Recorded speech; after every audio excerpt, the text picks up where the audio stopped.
365 hari, 5 jam, 46 menit, dan 24 detik merupakan ilmu terapan berkat penelitian yang dilakukan para ilmuwan Islam, yakni sebuah sekte agama pemuja bintang dari Haran.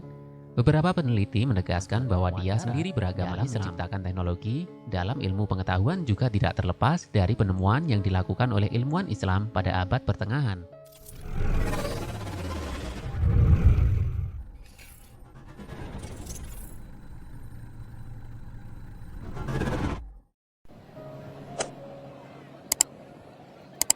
Hai teman-teman semua, percaya atau tidak, peradaban Islam mampu menghasilkan begitu banyak penemuan yang terus menjadi pedoman hingga saat ini.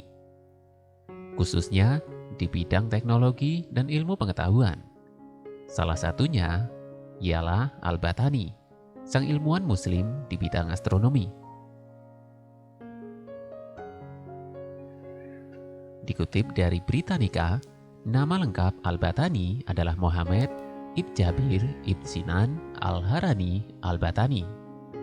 Juga dikenal sebagai Al-Battanius atau Al-Battanius, lahir pada tahun 858 di Haran dekat Urfa yang sekarang berada di Turki. Matematikawan dan astronom Mesopotamia Arab ini mengikuti jejak ayahnya, Jabir Ibn Al-Battani, seorang ilmuwan yang pelajari benda-benda langit. Ayahnya juga yang membangkitkan minat pada astronomi. Meskipun leluhur Al-Battani berasal dari sekte Sabian kuno, yakni sebuah sekte agama pemuja bintang dari Haran, beberapa peneliti menegaskan bahwa dia sendiri beragama Islam. Ketertarikannya pada benda-benda yang ada di langit itu terus membuatnya dengan serius menekuni astronomi. Bahkan demi mempelajari astronomi, Al-Battani terus mempelajari teks-teks kuno karya Ptolemeus. Tak hanya di kalangan umat Islam, karya Al-Battani di bidang astronomi juga terkenal di dunia barat. Membicarakan kemajuan ilmuwan barat dalam menciptakan teknologi dalam ilmu pengetahuan juga tidak terlepas dari penemuan yang dilakukan oleh ilmuwan Islam pada abad pertengahan. Dalam kehidupan sehari-hari, hasil karya Al-Battani adalah penanggalan Masehi yang kita gunakan saat ini. Selain itu, hitungan 1 tahun yang menyebutkan 365 hari, 5 jam, 46 menit, dan 24 detik merupakan ilmu terapan berkat penelitian yang dilakukan para ilmuwan Islam. Al-Battani memiliki kontribusi besar dan signifikan dalam astronomi dan matematika. Dalam astronomi, ia melakukan pengamatan astronomi selama lebih dari 40 tahun. Selain itu, dia melakukan beberapa koreksi atas hasil Ptolemeus dan membuat beberapa tabel baru tentang matahari dan bulan. Dia juga menentukan sudut akurasi gerhana, dan dia juga memberikan panjang tahun matahari. Dalam matematika, dia menemukan hubungan baru dalam trigonometri dan membuat tabel kotangen dan membuat beberapa rumus dalam trigonometri bola. Dia menulis buku-buku berikut. Kitab Al-Zid dikenal sebagai Al-Zid Al-Sabi, dan buku ini dianggap sebagai karya paling signifikan karena mencakup banyak hal yang belum pernah diambil sebelumnya. Kontribusi terbesar Al-Battani, seperti yang tercatat dalam Zidnya, adalah ia mengatalogkan 489 bintang yang mengejutkan pada saat instrumen untuk melihat langit langka dan belum sempurna. Penentuan tahun matahari pada 365 hari, 5 jam, 46 menit, dan 2 detik sangat dekat dengan perhitungan yang diterima saat ini. Dia menunjukkan kepada dunia bahwa jarak terjauh matahari dari bumi adalah variabel, dan oleh karena itu gerhana matahari anular mungkin terjadi, seperti halnya gerhana total.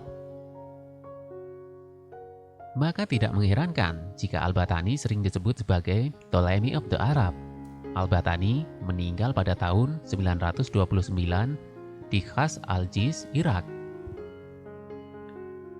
Bukan hanya Al-Battani saja, salah satu tokoh ilmuwan non-muslim, Nicolaus Copernicus, juga dikenal sebagai bapak astronomi modern.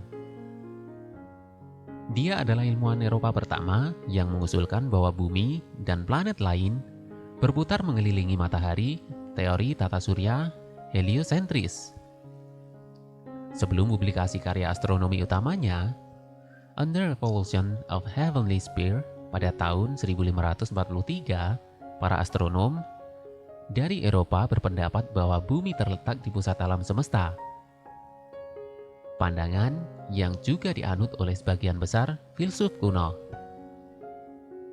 Selain mendalilkan dengan benar urutan planet yang diketahui dari matahari dan diperkirakan periode orbitnya secara relatif akurat, Copernicus berpendapat bahwa bumi berputar setiap hari pada porosnya dan bergeser bertahap dari poros ini menyebabkan perubahan musim. Nicolaus Copernicus meninggal pada tanggal 24 Mei 1543 di tempat yang sekarang Premlok, Polandia. Sebagian besar tidak diketahui di luar lingkaran akademik, dia meninggal pada tahun karya utamanya diterbitkan, menyelamatkannya dari kemarahan beberapa pemimpin agama yang kemudian mengutuk pandangan heliosentrisnya tentang alam semesta sebagai bid'ah. Salah satu pengkritik itu adalah Martin Luther, pengkritik Vatikan terkenal yang merupakan salah satu pendiri reformasi. Luther menyatakan bahwa orang bodoh ini ingin membalikan seluruh ilmu astronomi, tetapi kitab suci memberitahu kita bahwa Yosua memerintahkan matahari untuk diam dan bukan bumi. Vatikan akhirnya melarang On the Revolution of the Heavenly Sphere pada tahun 1616.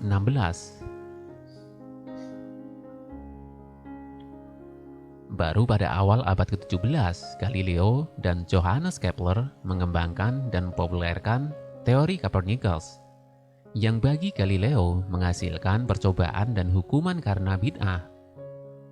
Mengikuti karya Isaac Newton dalam mekanika langit pada akhir abad ke-17. Penerimaan teori Copernicus menyebar dengan cepat di negara-negara non-Katolik. Dan pada akhir abad ke-18, pandangan Copernicus tentang tata surya hampir diterima secara universal. Sekian video kali ini, semoga informasi ini bisa menambah wawasan dan pengetahuan kita semua. Dan buat kalian yang tertarik dengan video yang membahas tentang alam semesta dan berbagai macam peninggalan zaman dahulu, silakan berikan dukungan kalian untuk channel ini dengan cara like, share, komen, dan subscribe. Dan sampai jumpa di video berikutnya dengan tema yang lebih menarik lagi.